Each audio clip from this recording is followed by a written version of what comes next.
Alors toujours dans le chapitre transformation, dans cette vidéo on va voir la symétrie centrale. C'est une application du plan P vers le plan P qui à tout point M du plan on associe son image M' tel que oméga M' vecteur est égal à moins oméga M. Donc le centre de la symétrie c'est le point oméga. Voici le point M et voici son image. C'est le symétrique M', c'est le symétrique de M par rapport à oméga. Même chose là pour le point N.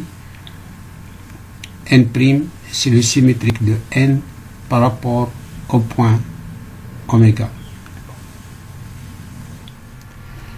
Exercice.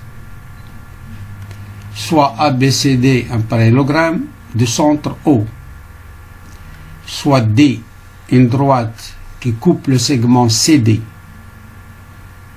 Voici la droite D qui coupe le segment CD au point N et le segment BC au point M.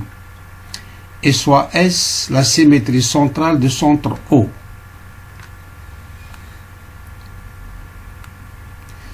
Construire les points M' et N', image des points M et N. Bien sûr, par la symétrie centrale de centre O. Puis on déduit que les droites M', N' et D sont parallèles. Alors le symétrique de M par rapport à O c'est le point M', le symétrique de N par rapport à O c'est le point N'. Donc l'image de la droite NM c'est la droite N', M', qui sont bien sûr parallèles. Et puisque la droite D passe par M et par N, donc la droite D est parallèle à la droite N' et M'. Donc on sait que l'image d'une droite par la symétrie centrale c'est une droite qui lui est parallèle. Donc l'image de cette droite MN c'est la droite M', N'. Et comme j'ai dit, puisque M et N sont deux points de la droite D, donc automatiquement la droite D est parallèle à la droite M' et N'.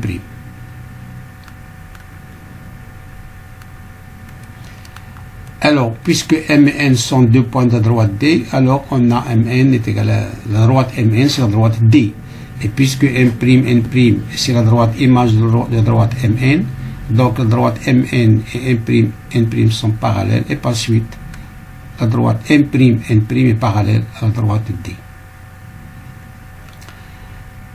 Un deuxième exercice, ABCD c'est un parallélogramme de centre O.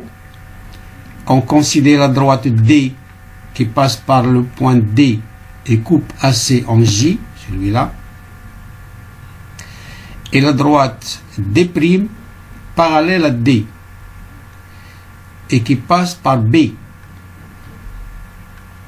Donc D' parallèle à D et qui passe par B et qui coupe AC au point K.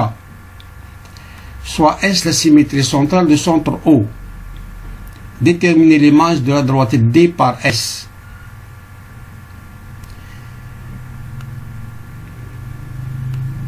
Alors, on a l'image de D, c'est le point B, parce que O c'est le centre de la symétrie, donc le symétrique de D par rapport à O c'est B. Donc D, l'image de D c'est B. Alors D il appartient à la droite D. Donc l'image de la droite D, c'est une droite qui lui est parallèle, qui passe par B. Donc c'est une autre que D'. Alors on a S de D est égal à B. Et puisque l'image d'une droite par S, c'est une droite qui lui est parallèle, alors S de D parallèle à D. Et puisque D appartient à la droite D, alors B appartient à S de D, son image. Et son image, c'est une droite qui passe par B et parallèle à D. Alors, puisque S de D est égal à B, alors B appartient à l'image de D. Donc, l'image de D, par la symétrie centrale S indice O, c'est la droite qui passe par B parallèle à D, qui n'est autre que la droite D'. Donc, l'image de la droite D, c'est la droite D'.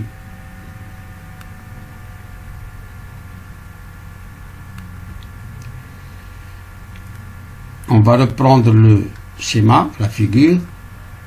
Deuxièmement, on déduit que O est le milieu du segment JK. Alors, la droite AC, elle passe par le centre de la symétrie. Donc, elle est invariante. Donc, S2 de la droite AC, c'est AC. C'est-à-dire tous les points de la droite sont invariants. L'image de A, c'est A, l'image de J, c'est J, l'image de K, c'est K, l'image de C aussi, c'est C. Et on a D inter AC, c'est-à-dire cette droite-là, inter la droite AC, c'est le point J. Et D', cette droite-là, qui est l'image de D, inter AC, qui est l'image de C. Leur intersection, c'est le point K.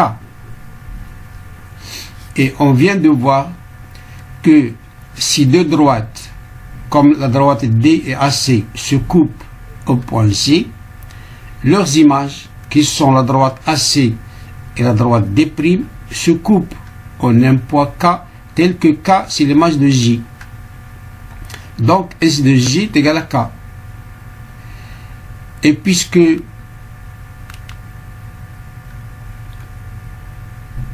donc l'image de J c'est K par rapport à O, et par suite O c'est le milieu du segment GK.